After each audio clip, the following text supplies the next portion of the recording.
the library is open. Look ahead, touch the sky, hold hands, you see crowd. Be yourself, be free, do you wanna be? I wanna be me. There's no way for me to visualize myself as an adult, as a child. The options were not there. It has been, a one day at a time kind of experience for me in terms of getting older, and it was a cloud for me. I didn't have that being the idea of me growing up to be something very specific. I knew I wanted to work in the arts. I knew that I wanted, I loved magazines, I loved photography, I loved writing. So I knew that it was a dream that I could create as an adult, but I never had a visual of myself. It was very, it was a blank space. So many of the images that I saw on television that were supposed to signal what life could be like for a Black queer person, particularly in a Southern context, they weren't filled with joy. It was all deeply traumatic. It was all about moving through the world and not trying to get HIV/AIDS, right? Because it was a death sentence. It was about being kicked out of your house, right? And instantly houseless, and trying to navigate,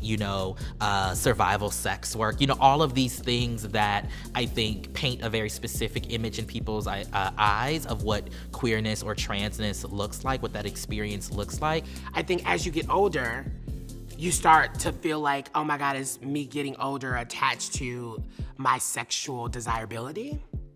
And you start to feel less desirable because that's what society keeps telling you, and that's what, people are just like, oh, we don't want that old guy in the corner looking like a creep, right? Instead of kind of embracing everyone.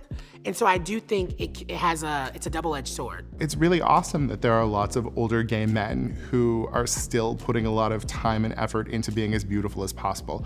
God knows I love them, but I think we also need to develop an idea of what it means to be queer that isn't just about being young, beautiful, and successful, particularly in a world where we lost an entire generation of queer men and trans women to HIV and AIDS.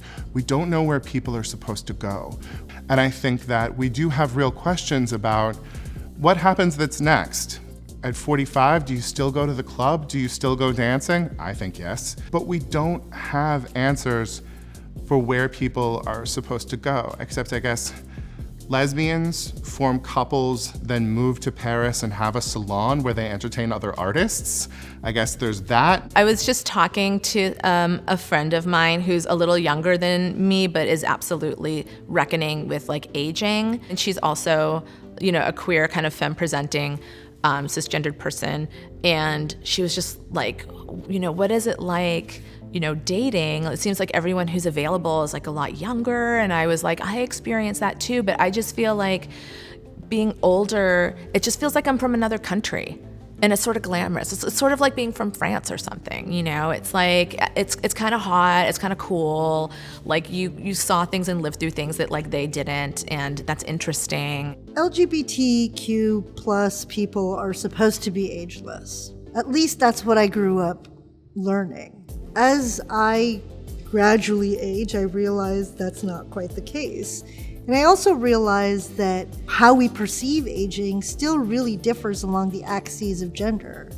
So whereas maybe gay men can be a zaddy or a daddy or what have you, a lot of the times people who are feminine or femme-presenting or femme-identified are treated with the same kind of expiration date as they are in straight culture. I'm going to refer to Peggy Shaw again.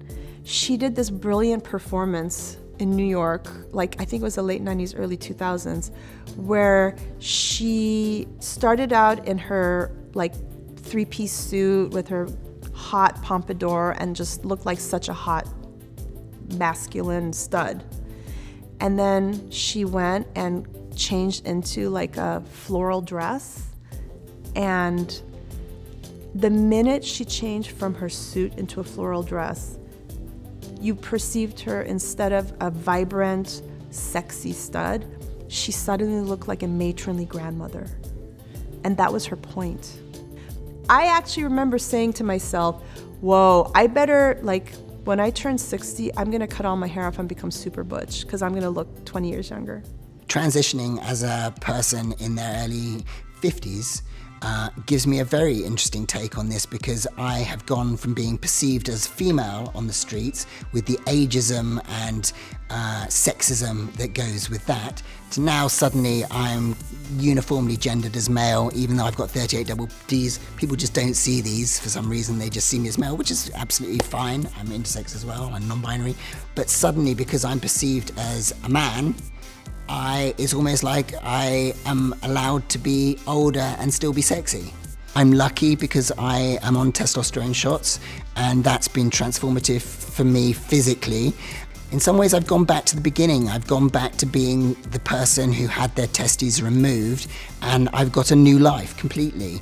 And, I skateboard everywhere, I cycle everywhere, I hike, I'm very active, and I'm very sexual at the moment. I'm going through a very sexual phase and having a lot of fun, and in no rush to settle down in a committed relationship.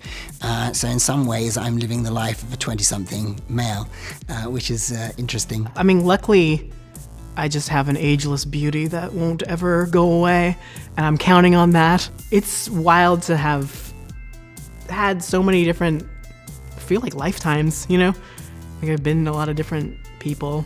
I grew up in a pretty socially conservative town, so I thought I would be like a straight guy married to my wife and have kids and have a home and stuff. I wish I could go back and tell myself it would be okay, so confused, I think, for a long time. I think that trans people, there is always the fear of what happens if we're left alone and, into our old age. Is there a safe space for us? Is there a safe home? If we don't have the privilege of having children or family to care for us, or, have a nurse or somebody on hand, that's a concern. That feels like a priority for me. Where will the trans elders feel the best? And where will they get care? And where will they be treated with respect and not have to deal with the shit that we deal with constantly, as younger people from the healthcare system? Because it's not gonna, it's the same for them, but it's much worse. Not having kids, of course, brings up the fear that someone's not going to be there to take care of me or to take care of me and my partner when we're old. There's this presumption that kids and grandkids take care of you when you get old. But if we see kind of how U.S. culture has played out, that's not really the case. So what it's done in my mind is make me want to be more proactive about creating a queer retirement community, really, a kind of great place where we can all kind of provide mutual aid for each other, live amongst each other communally, and provide resources for our pets. It makes me realize how much we actually still need each other. We don't stop needing each other after we couple off and do more conventional things in those ways. We need each other more, and and maybe some of our friends' kids will take care of us. Aging is like a whole can of worms. Old age is very isolating, and I know that the most graceful way to do it is to build community with younger people. And I think that's the biggest challenge for all elders. It's your world gets smaller and smaller the older you get. And so the trick is to keep it open, to keep creating new connections with younger people. And they keep you in the world. Gay, gay, gay, gay, gay. Gay, gay, gay, gay, gay.